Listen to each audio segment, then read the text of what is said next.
I want to say that my visit has been extraordinarily satisfying. And to see such an impressive building in a country in the Middle East that is predominantly Muslim in origin sends a clear message that the world really can get along. And that harmony that is being expressed here is a message that the world needs to receive. And from my own perspective, I want Hindustan के अंदर Bharat India कितना बड़ा मुल्क है? बिल्कुल मुल्क है ना? है बिल्कुल। इतना बड़ा मुल्क है, वहाँ पर मस्जिदों की तादाद जब देखोगे 1947 में कितनी थी, पाकिस्तान आज़ाद, पाकिस्तान से जहाँ इंडिया से जब हम आज़ाद हुए तब आप की तादाद, मस्जिदों की तादाद देखो और अभी की तादाद देखो, डबल से डबल हो रही है। वो भी तो ये बात कर सकते हैं ना कि भाई हिंदुस्तान के अंदर, हिंदुओं के शहर के, हिंदुओं की कंट्री के अंदर मुसलमानों की मस्जिद नहीं बननी चाहिए। जब आप इस तरह की सोचें रखेंगे तो कहीं भी कोई भी मजहब इस दुनिया के अंदर जिंदा रह सकता है। मैं वो देखो हमारे बूथ तो खुद बना रहे हैं, तू मदीने की किसी हिंदू ने कभी इनको मर्सिडीज चाहिए थी, इनको अय्याशी चाहिए थी, इनको एसी वाली गाड़ियां चाहिए थी। मैं वहाँ पे मिनिस्टर के साथ जामा मस्जिद के इलाके में मेरे पुराने को दोस्त रहने वाले थे। जी दोस्तों, तो दोस्तों जैसा कि अभी आपने वीडियो के स्टार्टिंग में देखा कि अटलांटिक महासागर और कैरिबियन सागर के बीच स्थित नेविन के prime minister doctor Terrance Drew ने हाल ही संयुक्त अरब अमीरात में BAPS हिंदू मंदिर का दौरा करने पर उन्होंने जो बातें कही है उसे हर हिंदू भारतीय का छाती चौड़ा हो जाएगा। दोस्तों आपको बता दें कि सेंट किस्ट एंड नेविस एक 2 आइसलैंड वाला पहाड़ों से बना देश है। वहां के मिनिस्टर डॉक्टर टेरेंस ब्रू ने अबू धाबी में बने राम मंदिर का दौरा किया तो वहां की कलाकारी देखते हुए भावुक हो गए। हिंदू मंदिर को विश्व और हार्मोनिक स्थान बताते हुए हिंदू धर्म के लोगों की तारीफ की और उन्होंने अपने देश में मंदिर बनाने के लिए BAPS संस्थान को आमंत्रित करते हुए मंदिर के लिए जगह और हर किसी एक सामग्री का मदद करने का वादा किया है। बता दें कि भारतीय संस्कृति हो या हिंदू धर्म, आज तक 1000 साल में कभी भी दूसरे धर्म या देश पर भारत ने आक्रमण नहीं किया है। दोस्तों आप सभी का क्या राय है इस वीडियो पे, आप अपना राय कमेंट में जरूर बताइएगा। अगर आपको ये वीडियो अच्छी लगती है वीडियो को लाइक और चैनल को सब्सक्राइब जरूर से कर लीजिएगा और वीडियो अंत तक देखिएगा।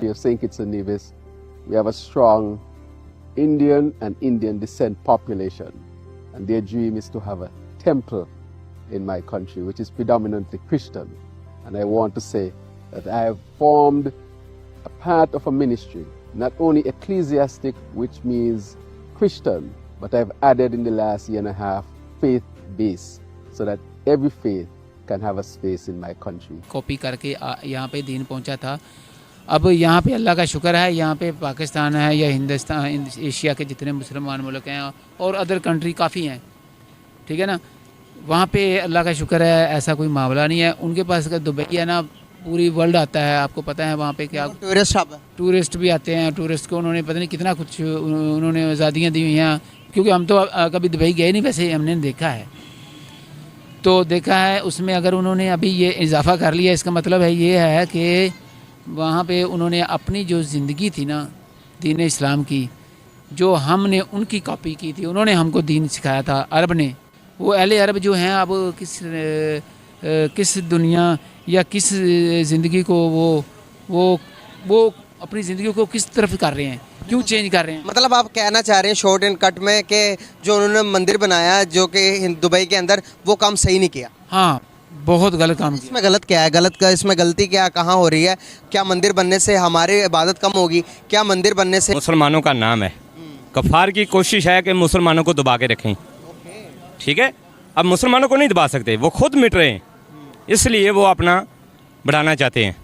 सर अगर पाकिस्तान में मंदिर बनता तो आपको नहीं लगता कि हमारे नबी ने तो कभी भी नहीं कहा कि उस मंदिर को गिरा दो या यहाँ पर मंदिर नहीं बनना चाहिए या यहाँ पर मंदिर बने? बात बताऊँ आपको, आप मुसलमान हैं? अल्हम्दुलिल्लाह। अब मुसलमान है तो मुसलमान जब जहाद छोड़ देंगे तो काफिर हैवी हो जाएगा आप पर, ठीक है। इमरान खान हुकूमत है, इमरान खान ने सबसे पहले यही काम किया, जहादों की तंजीमों पर पाबंदी लगाई। पाबंदी लगाने का क्या मतलब होता है? काफिर को हैवी करना अपने ऊपर। जहाद अब काफिर को हैवी करना अपने ऊपर। जब मुसलमान जहाद लड़ते हैं तो पूरी दुनिया में मुसलमानों का नाम होता है, होल्ड होता है। जब मुसलमानों को आप दबा के रखेंगे तो क्या होगा? सर हर चीज़ का हल जहाद नहीं है, हर चीज़ का हल जहाद आजकल के आज एक और जैसे कश्मीर जैसे कश्मीर का जो टॉपिक था, मसला था, जब वहाँ से इमरान खान साहब आए हैं तो उनको इधर पता चल गया, मोदी ने बोल दिया कि ये अब कश्मीर में कोई भी हिंदू प्रॉपर्टी ले सकता है, कश्मीर हमारा हिस्सा बन गया, ये वो। उस पर एक्शन लेना चाहिए था, उस पर अलर्ट होना चाहिए था। या हम वो कबूतर की तरह हमने आंखें बंद कर ली। जब हम आंखें बंद कर लेंगे तो वो बिल्ली ने तो पकड़ना ही पकड़ना है ना। सर ने जहाद की बात की, इस बात कह रहा हूँ। देखें, जब उस्मानिया हुकूमत थी तुर्क की, अब जाए नहीं, जब उस्मानिया हुकूमत थी तुर्क की, उसके बाद जब अंग्रेज़ ने वो उनको जो उनका बाबा तुर्क वो आए हैं, उसके बाद जब मुसलमानों ने जो कलमा है वो फोर्सफुली ही पढ़ा होगा। देखिए, ये एक फैक्ट है। हिस्ट्री में अगर आप जाएं मुगलों के आने से पहले, आप देखेंगे कि हिस्ट्री लिखती है कि हिंदुस्तान में सब हिंदू हुआ करते हैं। फिर आहिस्ता आहिस्ता सूफी दौर शुरू होता है और सूफी ग्राम जाते हैं, तबलीग होती है, इन्वेडर्स आते हैं, गजनवी आता है, अब्दाली आता है, अफगानिस्तान से चले आते हैं। फिर न सिर्फ मंदिरों को लूटते हैं बल्कि मंदिरों को डिमोलिश भी करते हैं। उसके बाद ईस्ट इंडिया कंपनी आ जाती है तिजारत की गरज से और लूट मार वो हिंदुस्तान में शुरू कर देती है। उसके बाद क्या होता है, उसके बाद इंडिया आजाद हो जाता है और आजाद होने के बाद वो बहुत मेहनत करता है 1993 तक। लेकिन इतनी बड़ी आबादी, इतने ज्यादा चैलेंजेस, अंग्रेज सब लूट के ले गए। 1993 के बाद इंडिया का जो है सिक्का जो है वो बदलता है और वो चमकता है और फिर ये उसी अंदाज से तरक्की करने लगते हैं। जबकि वो जमाना जब ईस्ट इंडिया कंपनी हिंदुस्तान में आके दीवानी हो गई थी, पागल हो गई थी कि ये तो सोने की चिड़िया है, हमने इसको पहले क्यों नहीं देखा। आज देख लें, फॉरेक्स रिजर्व देख लें, आज उनकी रुपये देख लें, आज उनका बिजनेस देख लें।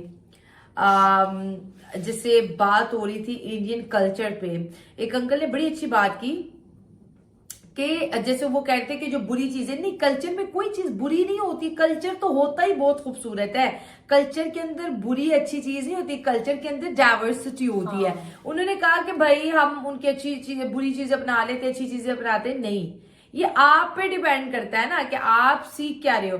आप जूता लेके नहीं जा रहे। अब आप दोस्तों देखिए, आज की मेडिकल साइंस कहती है कि आप बाहर से बहुत से ज्यादा जम्स घर ले आते हैं, सनातनी अपने जूता बाहर ही उतार देते हैं, जम्स अंदर ही नहीं आते, नहीं आएंगे ना। अब ये उनके धर्म ने सिखाया, आज की साइंस ने नहीं उन्हें सिखाया, उनके धर्म। फिर किचन में नहीं जाना जूता पहन के, क्योंकि किचन में आप खाना बनाते हो, आप फूड आइटम्स बनाते हो, वो जर्म्स, वो बैक्टीरिया, वो वायरसेस उस प्लेस पे जाएंगे जहां पर आपका फूड, आपका भोजन तैयार हो रहा है, तो डायरेक्टली इनडायरेक्टली वो इफेक्ट तो करेंगे ना, तो वो लेके नहीं जाते।